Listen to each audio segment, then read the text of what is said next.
नमस्कार। आज हम हिंदी भाषा की 8वीं कक्षा की पाठ्य पुस्तक अभ्यास सागर के पाठ 17 सोना के व्याकरण से संबंधित प्रश्न करेंगे। यह पाठ व्यंजन संधि पर आधारित है। इससे पहले हम पाठ 10 में बातचीत की कला में संधि व स्वर संधि के विषय में पढ़ चुके हैं। यदि किसी बच्चे ने वह वीडियो नहीं देखी है तो आप प्लेलिस्ट में जाकर उस वीडियो को ज़रूर देख लें ताकि आपको संधि और स्वर संधि अच्छे से समझ में आ जाए, तभी आप व्यंजन संधि को समझ पाएंगे। तो आइए इस पाठ को शुरू करते हैं। उदाहरण देखते हैं। हमारा पहला प्रश्न, नीचे लिखे शब्दों में संधि के बाद हुए परिवर्तन को ध्यानपूर्वक देखिए। पहला उदाहरण दिया गया गण जमा ईश, क्या बन जाएगा? गणेश। वार्षिक जमा उत्सव, वार्षिकोत्सव। शुभ जमा आरंभ, शुभारंभ। जगत जमा अम्बा, जगदम्बा। वाक जमा ईश, वागीश। उत्त जमा ज्वल, उज्ज्वल। ठीक है, अब इन्हें आगे समझते हैं।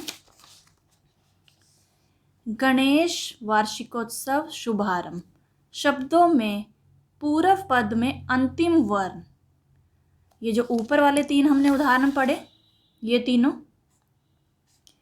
इनका जो पूर्व पद क्या होता है? ये वाला। और उत्तर पद कौन सा होता है? ये वाला। कि जो पूर्व पद का जो अंतिम वर्ण है, समझते हैं कि पूर्व पद में अंतिम वर्ण यानी स्वर का उत्तर पद के प्रथम वर्ण यानी स्वर से मेल हुआ है। ठीक है, स्वर और स्वरों का मेल, तो ये स्वर संधि के उदाहरण है। ठीक है, एक बार समझ लेते हैं इन्हें कि किस तरह से। जैसे ये है गण जमा ईश, ये है स्वर यानी ई की मात्रा। ठीक है, ये है ई और ये इसमें है अ, इसमें क्या है? अ। तो अ और ई मिलकर क्या बनाते हैं? ए की मात्रा बन जाते हैं। अ और ई मिलकर ए बन जाते हैं। अ जमा ई क्या बन जाएंगे? ए। ठीक है, छोटी ए बनेंगे। ठीक है, छोटी ए की मात्रा बनेगी। और इसमें भी इसका जो अंतिम है पूर्व पद का अ जमा उ, अ जमा उ क्या बन जाएंगे? ओ बन जाएंगे। इसका अ और इसका उ दोनों मिलकर क्या बन जाएंगे? ओ। तभी क्या बन जाएगा हमारा? वार्षिकोत्सव। अब इस वाले में देखते हैं शुभ जमा आरंभ। इस भ का अ, ये आपको पता ही है कि जब हम इन्हें तोड़ते हैं, जैसे क कैसे बना है? क आधा क जमा अ स्वर है इसमें, उसी तरह से आधा भ जमा अ। ठीक है, तो हम इसे देखेंगे। जो अंतिम वर्ण क्या है? अ है। तो अ जमा आ, ये वाला आ, पूर्व पद का अंतिम और उत्तर पद का पहला वर्ण, इन दोनों को मिलाने से क्या बनेगा? अ और आ मिलकर क्या बनते हैं? बड़ा आ। क्या बनता है? बड़ा आ। तो हमारा क्या बन गया? ये शुभारंभ। ठीक है, तो ये तीनों उदाहरण किसके हैं? स्वर संधि के उदाहरण हैं। अब आगे समझते हैं। जगदम्बा, वागीश, उज्ज्वल शब्दों में पूर्व पद के अंतिम वर्ण व्यंजन का उत्तर पद के प्रथम वर्ण स्वर या व्यंजन से मेल हुआ है। ये व्यंजन संधि के उदाहरण है। अब जो ये वाले उदाहरण हैं, जगदम्बा, वागीश और उज्ज्वल, ये क्या है? व्यंजन संधि के उदाहरण। ठीक है, जैसे इसमें बताया है कि जो पहले पूर्व पद के अंतिम वर्ण के वर्ण यानी व्यंजन का उत्तर पद के प्रथम वर्ण, चाहे वो स्वर हो चाहे वो व्यंजन हो, से मेल हुआ है, तो ये क्या है? व्यंजन संधि के उदाहरण है। तो आपको व्यंजन संधि करने से पहले आपको स्वर और व्यंजन का पता होना चाहिए और उनके वर्गों का, व्यंजनों के वर्गों का भी पता होना चाहिए। तो आइए देख लेते हैं एक बार, इनके स्वर देख लेते हैं और व्यंजन देख लेते हैं। ये सभी क्या हैं? स्वर। आ ई औ उ री ऐ ए औ ओ।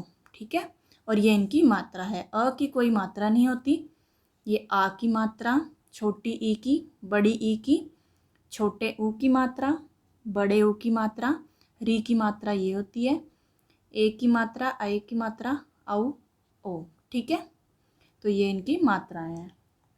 और व्यंजन के वर्गों के अनुसार हमने इन्हें लिखा है। क वर्ग, क वर्ग में क्या आते हैं सभी? क ख ग घ ण, ये क वर्ग में आते हैं। च वर्ग में ये सभी व्यंजन आएंगे, च छ ज झ ण। ट वर्ग, ट वर्ग में ट ठ ड ढ ण। त वर्ग में त थ द ध न।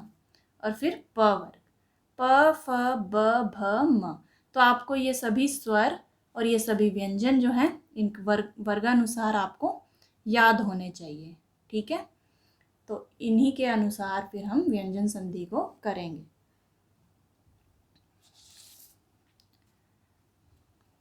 अभी हमने जैसे पीछे उदाहरण देखे थे, क्या क्या उदाहरण दिए गए थे हमें? वागीश, जगदम्बा और उज्ज्वल। ये देखिए, अब इसमें देखिए, जगत जमा अम्बा जगदम्बा बन गया है। वाक जमा ईश वागीश बन गया है। उत्त जमा ज्वल उज्ज्वल बन गया है। तो ये कैसे बने हैं इसे हम आगे परिभाषा पढ़ेंगे पहले इसकी, फिर देखते हैं। व्यंजन के साथ व्यंजन या स्वर का मेल होने से जो विकार होता है, व्यंजन के साथ व्यंजन या स्वर का मेल होने से जो विकार होता है, परिवर्तन होता है, उसे हम क्या कहते हैं? व्यंजन संधि कहते हैं। नीचे लिखे संधि विच्छेद और संधि युक्त शब्दों को ध्यानपूर्वक पढ़िए। अब इन्हें ध्यान से देखिए। दिक् जमा गज दिग्गज, जगत जमा अम्बा जगदम्बा, सत्त जमा वाणी सद्वाणी, अच जमा अंत अजंत, षट जमा आनन षडानन। अब ऊपर लिखे शब्दों में, अब ये जो ऊपर लिखे सभी शब्द हैं इनमें पूर्व पद का अंतिम वर्ण, पूर्व पद ये वाले हैं। ठीक है, और इनका अंतिम वर्ण क्या है? जिसका इसका ये क त च ट, सभी वर्गों का पहला व्यंजन है। ये सभी वर्गों के पहले व्यंजन है, ये हमने पढ़े थे ना अभी। ये देखिए, सभी वर्गों के क ट त च ट। ठीक है, ये सभी वर्गों के पहले व्यंजन है। यदि उत्तर पद के पहले सभी वर्ण वर्ग के तीसरे चौथे व्यंजन स्वर या य र ल व हो तो पूर्व पद का अंतिम व्यंजन अपने ही वर्ग का तीसरा वर्ण हो जाता है। ये ध्यान दीजिए, दोबारा से देखिए। यदि उत्तर पद, ये है उत्तर पद, इनके उत्तर पद के पहले सभी वर्ण, ये जो पहले सभी वर्ण हैं, या तो ये वर्ग के तीसरे चौथे व्यंजन या कोई स्वर हो, या फिर य र ल व हो तो ये पूर्व पद का अंतिम व्यंजन, जो पूर्व पद का अंतिम व्यंजन है, यानी कि ये क्या हो जाएगा? अपने ही वर्ग का तीसरा वर्ण हो जाएगा। जैसे दिक् जमा गज, तो क वर्ग का तीसरा वर्ण क्या है? क ख ग है, तो ये ग में परिवर्तित हो जाएगा, दिग्गज। ठीक है, और जगत, और ये वाला गज देखो, ये भी क्या था? अपने ही क वर्ग का क्या है? ये तीसरा व्यंजन है। अभी लिखा है ना यहाँ पे कि या तो तीसरा हो या चौथा व्यंजन हो या कोई स्वर हो या फिर य र ल व हो। ठीक है, अब जगत जमा अम्बा, अब ये त वर्ग का तीसरा क्या है? त थ द, तो ये किस में परिवर्तित हो जाएगा? द में, तो क्या बन जाएगा? जगदम्बा। और ये क्या है? क्या है? एक स्वर है। अगला उदाहरण देखते हैं। सत्त जमा वाणी, अब त वर्ग का तीसरा वर्ण त थ द, तो क्या बन जाएगा? सद्वाणी। तो ये त किस में परिवर्तित हो जाएगा? द में, और क्या बन जाएगा? सद्वाणी। अच जमा अंत। अब च, ये भी अपने वर्ग का पहला व्यंजन है अपने वर्ग का। तो ये इसका तीसरा वर्ण क्या होगा? च छ ज। अब ये ज में परिवर्तित हो जाएगा, तो अजंत। और ये स्वर है तो किस में परिवर्तित हो जाएगा? अजंत में। अब ये षट जमा आनन। अब ये ट का तीसरा क्या है? ट ठ ड। ये देखिए ट का तीसरा क्या हुआ? ट ठ ड। तो ये किस में परिवर्तित हो जाएगा? ड में। तो क्या बन जाएगा? षडानन। ठीक है। तो इस तरह से आपको इन नियमों को याद रखना होगा, बार बार इनका अभ्यास करना होगा, तभी आपको व्यंजन संधि जो है अच्छे से समझ में आएगी। यदि पहले शब्द का अंतिम व्यंजन, ध्यान दीजिएगा, पहले शब्द का अंतिम व्यंजन क च ट त प हो और दूसरे शब्द का पहला वर्ण कोई स्वर हो अथवा किसी वर्ग का तीसरा या चौथा वर्ण अथवा य र ल व आए, तो पूरक पद का जो अंतिम वर्ण है वो अपने ही वर्ग के तीसरे वर्ण में परिवर्तित हो जाता है, जैसे अभी हमने उदाहरण किए। ठीक है। तो आपको ये नियम जो है याद रखना होगा। आगे बढ़ते हैं। नीचे दिए गए शब्दों में संधि कीजिए। वाक जमा जाल, दिक् जमा गज, सत जमा गुण। अब ये देखिए वाक जमा जाल। अब इसमें ये क्या बन जाएगा? वाक जमा जाल का वाक जाल। अब ये देखिए ये तो क वर्ग का पहला व्यंजन है, ठीक है, और ये ज जो है वो च वर्ग का तीसरा है।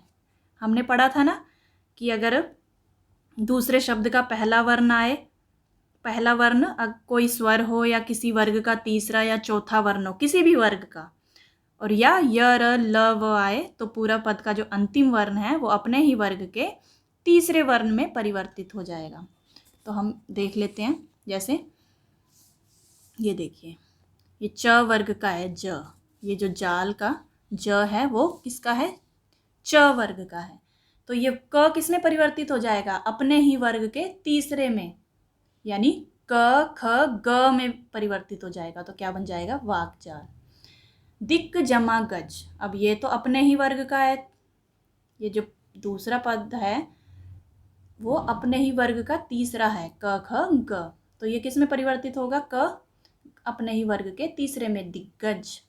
सत जमा गुण। अब ये त वर्ग, त का तीसरा क्या होगा? त थ द। तो ये द में परिवर्तित होगा, ठीक है। तो क्या बन जाएगा? सद्गुण। ये तो द में परिवर्तित हो गया, और ये ग क्या है? क वर्ग का तीसरा वर्ण है, ठीक है। तो क्या हो जाएगा? सद्गुण। नीचे दिए गए शब्दों का संधि विच्छेद कीजिए। अब ये हमें शब्द दिए गए हैं, हमें इनका संधि विच्छेद करना है। भगवत गीता, तो क्या बनेगा? ये द दिया गया, देखिए भगवत गीता, तो इसे अगर हम इसका संधि करेंगे तो क्या बनेगा? द कौन से वर्ग का है? त वर्ग का तीसरा व्यंजन, त वर्ग का तीसरा व्यंजन। तो ये द किस में परिवर्तित होगा? त में।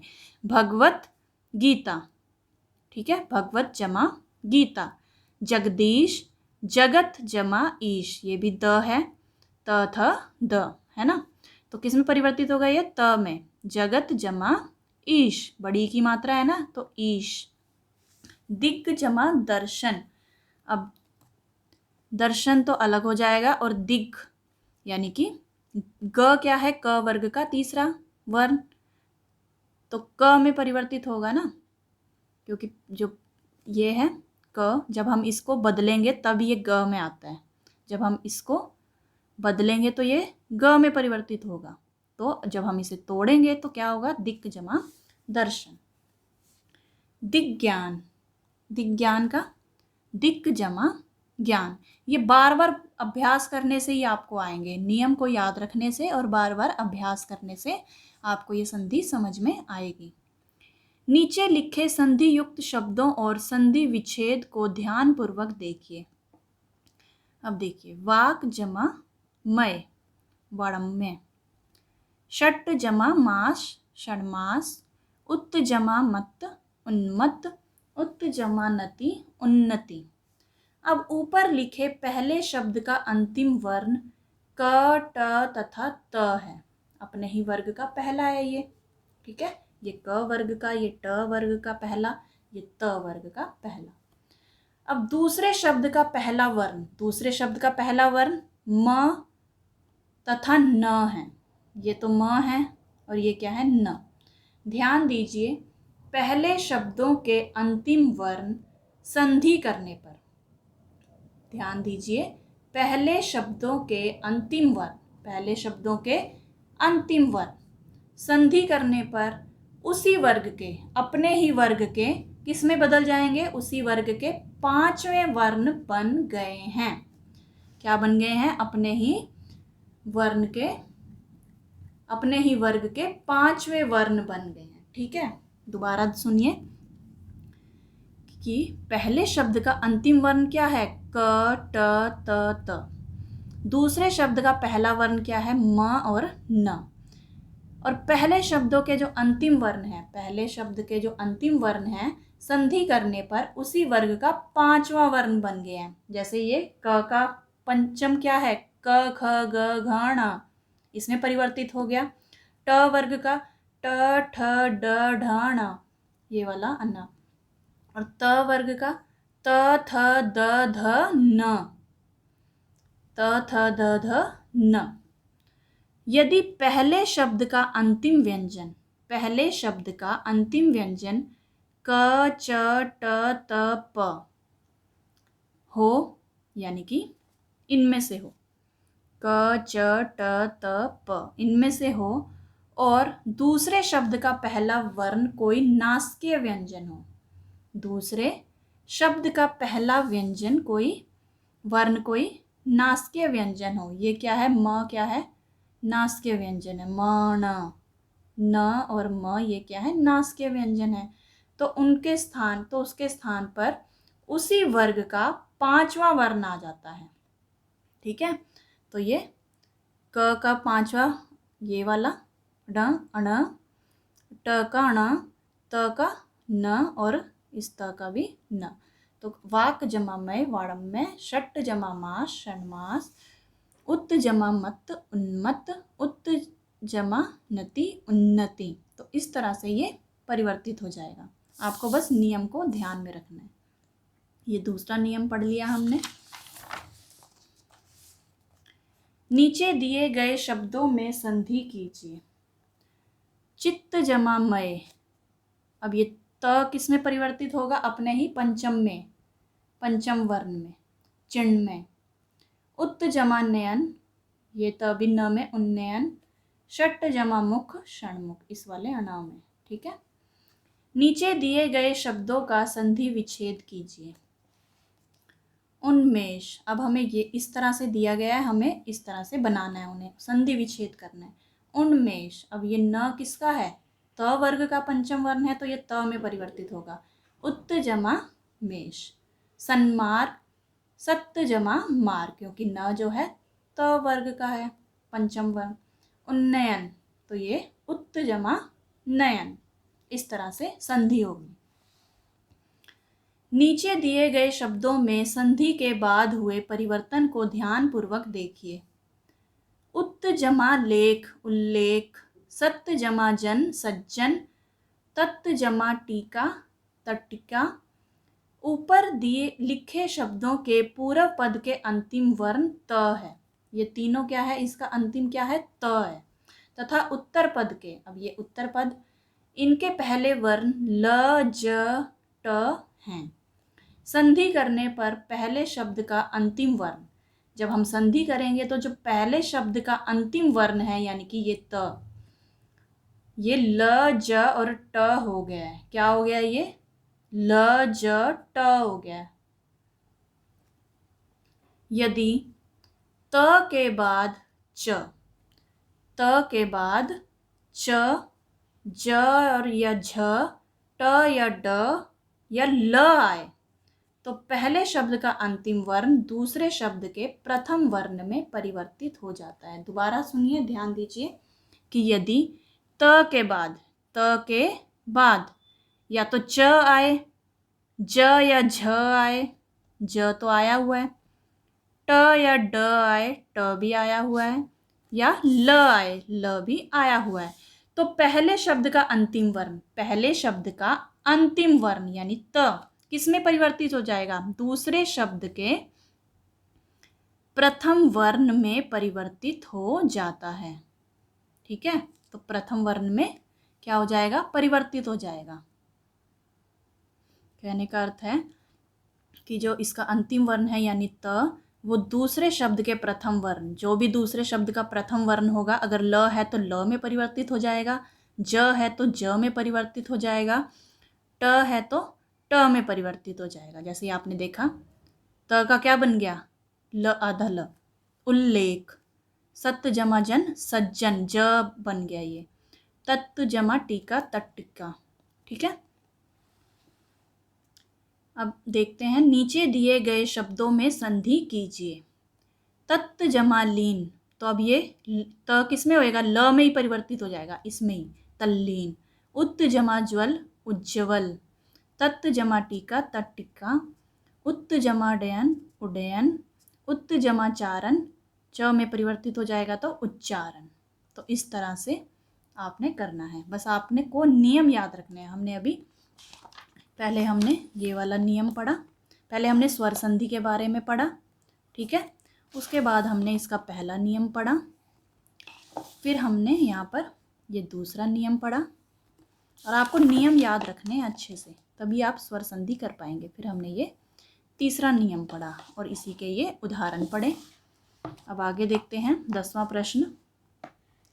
नीचे लिखे शब्दों में संधि के पश्चात हुए परिवर्तन को ध्यानपूर्वक देखिए। उत्त जमा श्वास, उच्छ्वास।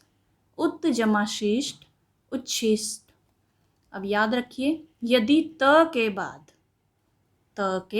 बाद दूसरे शब्द का पहला वर्ण श है, शलगम वाला श है, तो संधि करने पर त का क्या हो जाएगा? च हो जाएगा, और श का छ हो जाएगा, यानी त तो च में बदल जाएगा और जो श है वो किस में बदल जाएगा? छ में। तो इस तरह से क्या बना? त का हमने च बना दिया उच्च, और श का हमने छ बना दिया उच्छ्वास। उसी तरह से उच्छिष्ट। ठीक है, ध्यान दीजिए, यदि त के बाद दूसरे शब्द का पहला वर्ण श आए, अगर श आएगा तो त च में परिवर्तित हो जाएगा और श जो है छ में परिवर्तित हो जाएगा। नीचे दिए गए शब्दों में संधि कीजिए। अब हम संधि करेंगे, ये हमारा हो गया चौथा नियम। आपको नियम अच्छे से पढ़ने हैं, बार बार पढ़ने हैं, बार बार अभ्यास करना है, तभी आपको व्यंजन संधि समझ में आएगी। अब देखिए, सत्य जमा शास्त्र। अब त के बाद ये श आया है ना, तो त च में और श छ में परिवर्तित होगा तो क्या बन जाएगा? सच्छास्त्र। तत्व जमा शिव, तच्छिव। त च में परिवर्तित हो गया और श छ में। नीचे लिखे शब्दों में संधि के बाद हुए परिवर्तन को ध्यानपूर्वक देखिए। अब हमारा ये अगला प्रश्न है। पत्त जमा हति, पद्धति। उत्त जमा हत, उद्धत। याद रखिए, यदि त के बाद ह हो तो त के स्थान पर द और ह के स्थान पर ध हो जाएगा। ठीक है, अभी हमने क्या पढ़ा था ऊपर कि अगर श आए, शलगम वाला श, तो त का च और श का छ बन जाएगा। और अब क्या है, यदि त के बाद ह आए, तो त के स्थान पर द हो जाएगा और ह के स्थान पर ध हो जाएगा। तो त के स्थान पर द बन गया तो क्या बन गया? पद्धति। उत्त जमा हत, उद्धत। ठीक है, अब अगला प्रश्न, नीचे दिए गए शब्दों में संधि कीजिए। उत जमा हार, अब त का द और ह का ध, तो क्या बन जाएगा उद्धार। तत् जमा हित, तद्धित। ठीक है, तो ये थे व्यंजन संधि के नियम और उदाहरण जिन्हें हमने पढ़ा। आपको अच्छे से इन्हें बार बार पढ़ना है, तभी आपको अच्छे से समझ में आएगा। और आओ दोहराएं से संबंधित प्रश्न हम अगली वीडियो में करेंगे। तो मिलते हैं अगली वीडियो में, तब तक के लिए नमस्कार।